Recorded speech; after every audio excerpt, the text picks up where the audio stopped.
Welcome to Leaders of the West, a podcast for innovators and changemakers.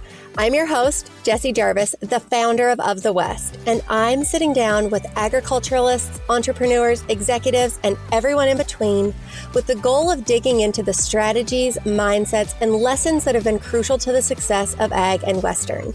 Whether you're carrying on the next generation of your family's operation, starting something from scratch, or determined to climb up the leadership ladder, we're going to inspire you to continue to dream big, growing not just you, but the future of agriculture and Western as a whole. Let's go.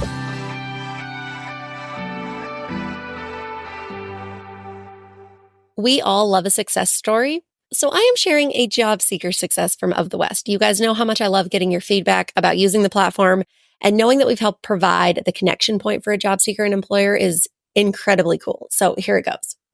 After spending 4 months scouring various online career platforms, chat rooms, websites, and seeking the right path, I stumbled upon Of the West.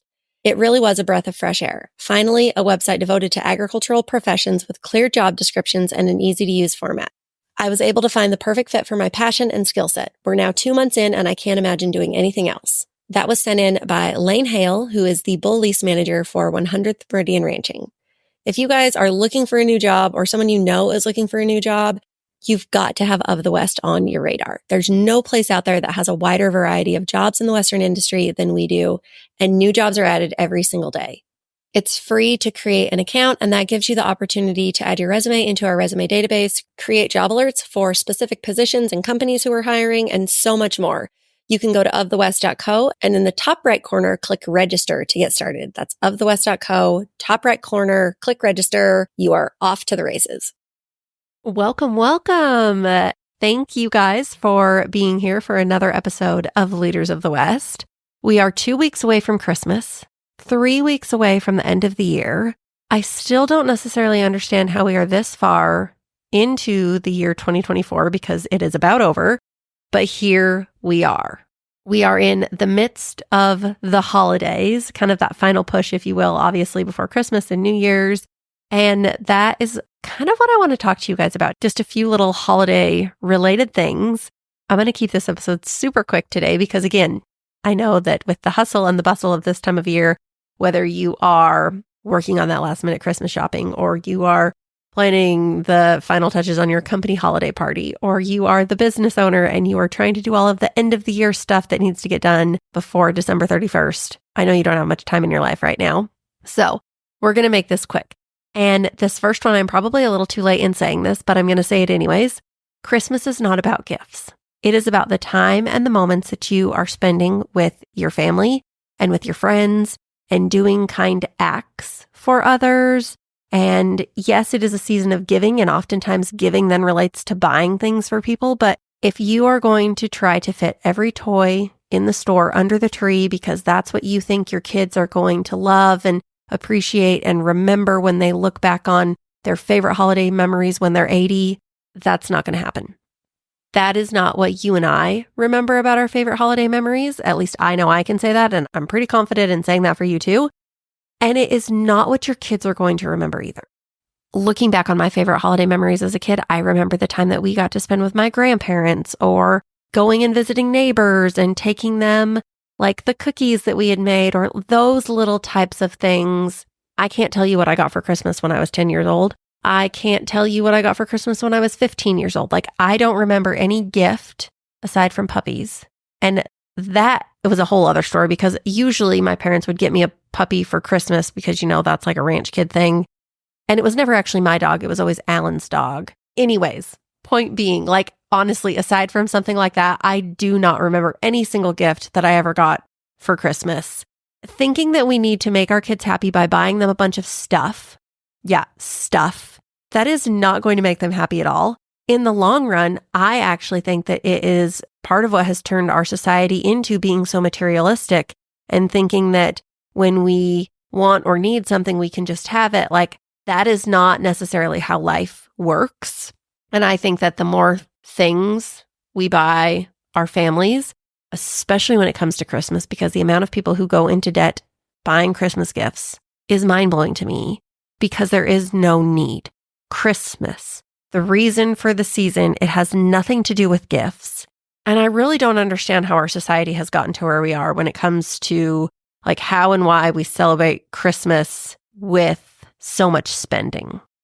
So like I said, I know I'm probably a little bit late in saying that because I feel like we've probably already spent all of our money and we've bought all the Christmas gifts. But if you are still thinking, oh, I need a few more things, I need to get this and I need to get this, pump the brakes. I doubt you do. Whatever it is, we'll be fine. Focus more on making memories and experiences and things like that that are really going to make a lasting impression on your kids and your spouse and your parents and your grandparents and your neighbors. That is far better than any money that you could spend. Now, that being said, I know there are some of you who are listening to this and you're thinking, well, Jessie, I do still need to buy some gifts for people because I have not bought them anything. Like I haven't gotten them anything yet, and I absolutely need to. And I can relate to that because there are still people on my list who I have not finished shopping for either, and I have absolutely nothing for them. So I can't just quit here. So let me give you some advice or my tips on some Christmas shopping for people. My vote is, again, something that will make memories. Experiences are awesome gifts, and they don't have to be expensive at all.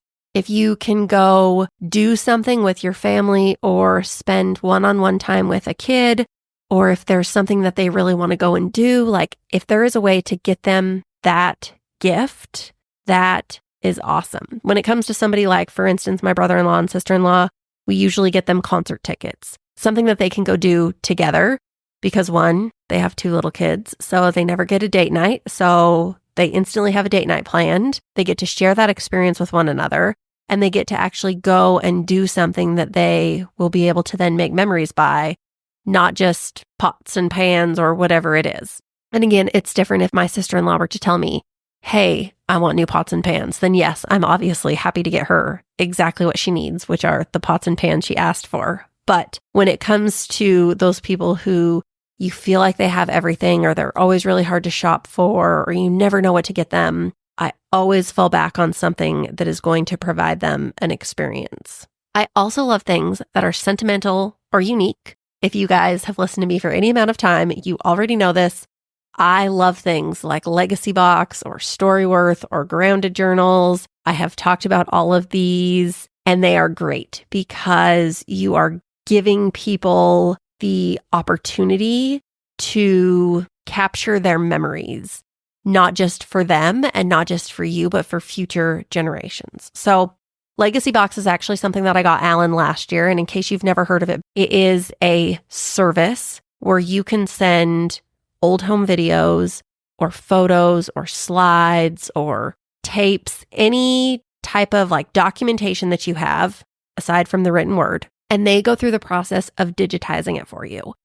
So for instance, when I bought it for Alan, I knew that he had a ton of slides from the 60s and 70s when he was in Vietnam or he worked for the BLM and he fought fire in places like Alaska. And every now and then we'll get out our slide projector and we will play them on the wall. But it is really difficult to find a slide projector these days. The one that we have down in my parents' basement, you can watch about 10 slides and then that thing starts to overheat because it, just like those slides, is from the 60s or the 70s.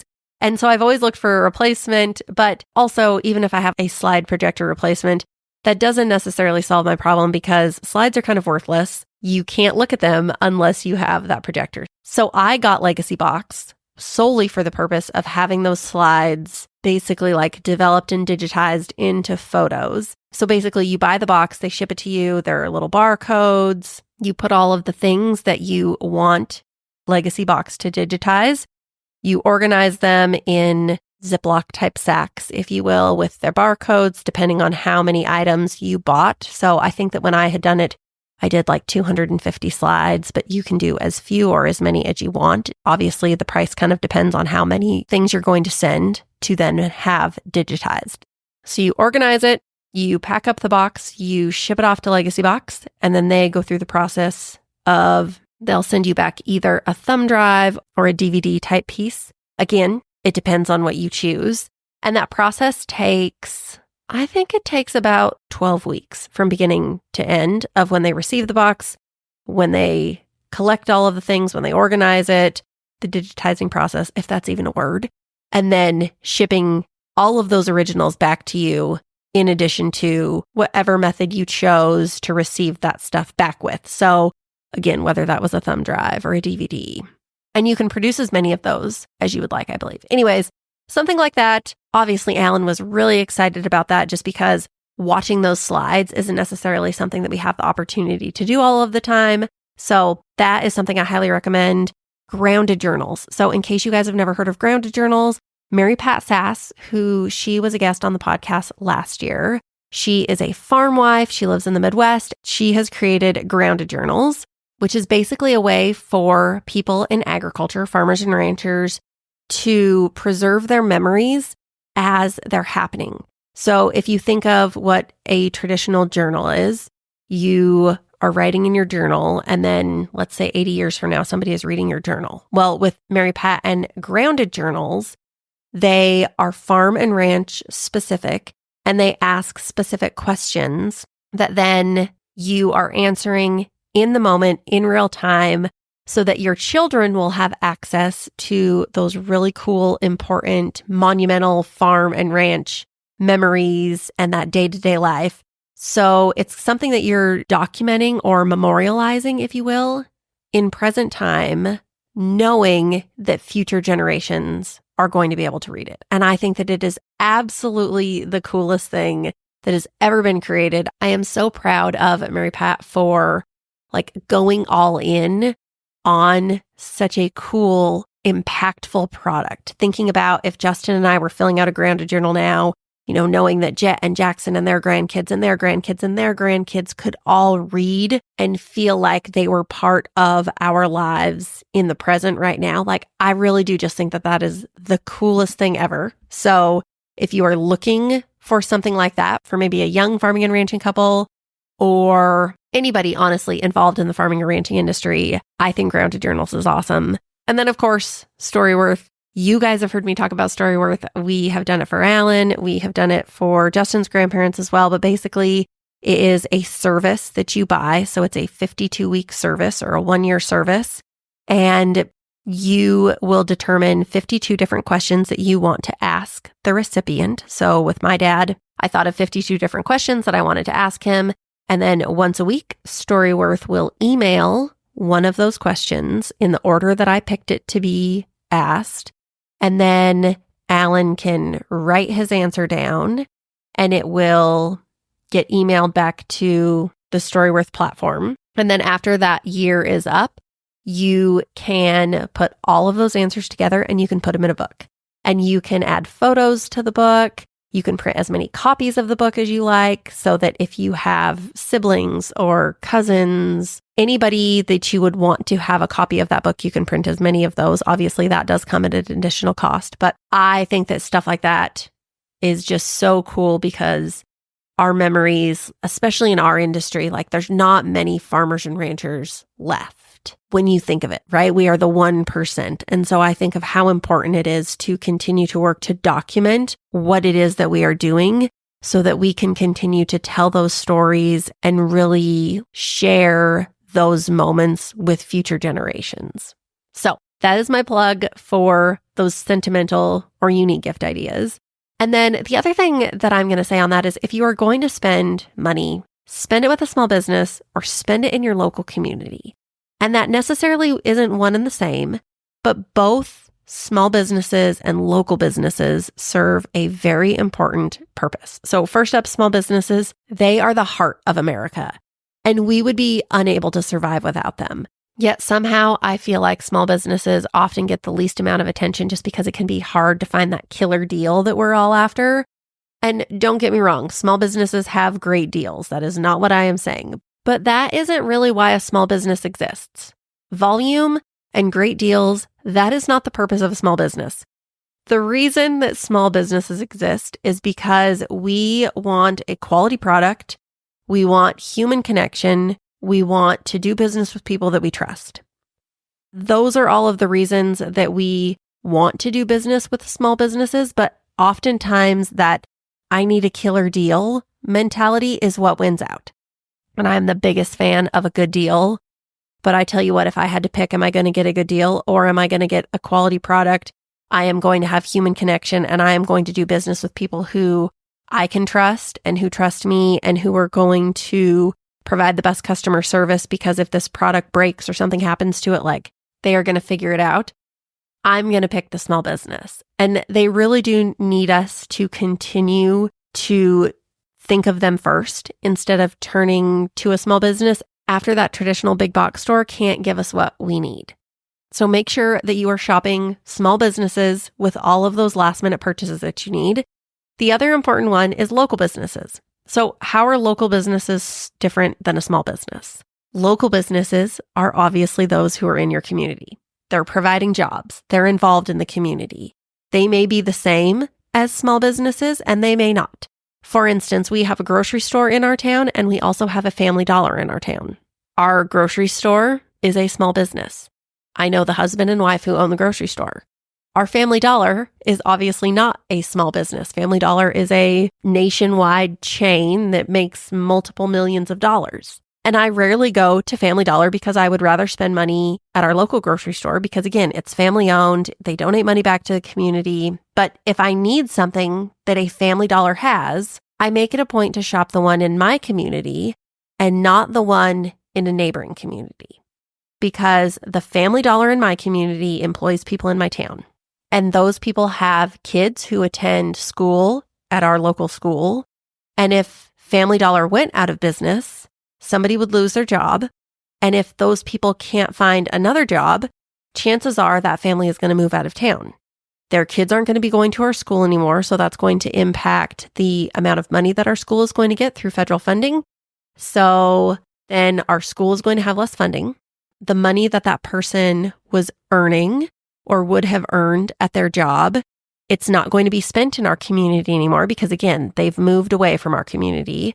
Well, if there's less money being spent by people in our local community, obviously you can really see the negative impact that that can have, especially when it comes to a small town like ours. So that is why my two choices when I shop are always small businesses first and local businesses first. I always think of what can I get in my community or how can I support a small business in my community before I go to other communities, because I know how important it is to that small business, rural America ecosystem. And then the last thing that I want to talk about with you guys today regarding the holidays, I know they're not easy for everybody. And I want you to know that if that is you, that is okay. There are a lot of reasons not to enjoy the holidays. You know, maybe the holidays remind you of people that you have lost in your life, whether that is parents or siblings or a spouse or children, and the holidays really make you miss them more than you do every other day. Maybe you have really strained family relationships. Maybe the holidays require you to be back with people that no longer fulfill or serve you in a positive way. I absolutely get it. As an only child, you know, obviously we work with my family and my parents. The holidays don't necessarily ever feel that different for me. Like us eating Thanksgiving or Christmas dinner is no different than 2 weeks ago when we were eating lunch together because we were bangs vaccinating heifers. Like that's just kind of how it always has been for me personally. I do think part of that is just because of the season that Thanksgiving and Christmas are in. Like I said, we have spent the last 2.5 months working side by side every single day with one another, and it can kind of be challenging to make the everyday feel unique. So because of that, I personally try really hard to make the most of opportunities and holiday experiences for our kids. And that is something that's really kind of only been a recent thing now that our kids are old enough to really enjoy and take in all that is the holidays. But for a long time, I really struggled with not enjoying the holidays just because it didn't necessarily feel like that different than my everyday life. I felt like I was missing out on holidays where people had these big family get-togethers and, you know, this awesome, fun family dynamic and games and kids and all of those things. Like I never had that. And so I felt like that's what I was missing. Now with our own family and my own children, I've really channeled my energy and I've completely changed my personal enjoyment of the holidays just because I have that different way of channeling my energy. all of that to say, if you are stressed out about the holidays, if you are not looking forward to what's to come, that is okay. Just take it one day at a time. And before you know it, it is going to be January 1st, 2025. You have got a fresh start on a brand new year. All is going to be okay. I promise you that. I hope that you guys enjoyed this little Christmas holiday chat with you. And also, now that I said the holidays so much, I feel inclined to share that when I say the holidays, in my mind, I am thinking of the, what is this, like 6 weeks between Thanksgiving and New Year's. So before anybody gets offended that I said the holidays a lot, that is what I mean. Like Thanksgiving, Christmas, New Year's, for what it's worth.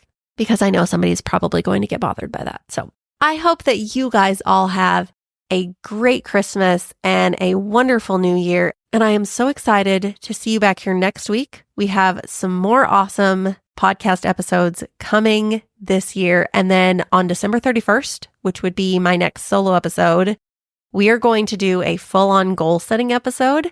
So if you are ready to take January 1, 2025 by storm, that is definitely going to be for you. But I hope you guys have an awesome day, an awesome week, an awesome Christmas, and we'll be back next week.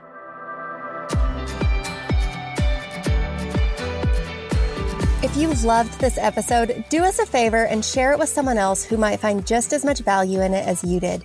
We're on a mission to continue to grow and strengthen the future of agriculture and Western industries, and you spreading the word helps us make more of a positive impact. It also makes a big difference when you take a minute to go rate and review the show. We can't thank you enough for listening, for sharing, and for loving Ag and Western as much as we do. We'll see you back here for our next episode.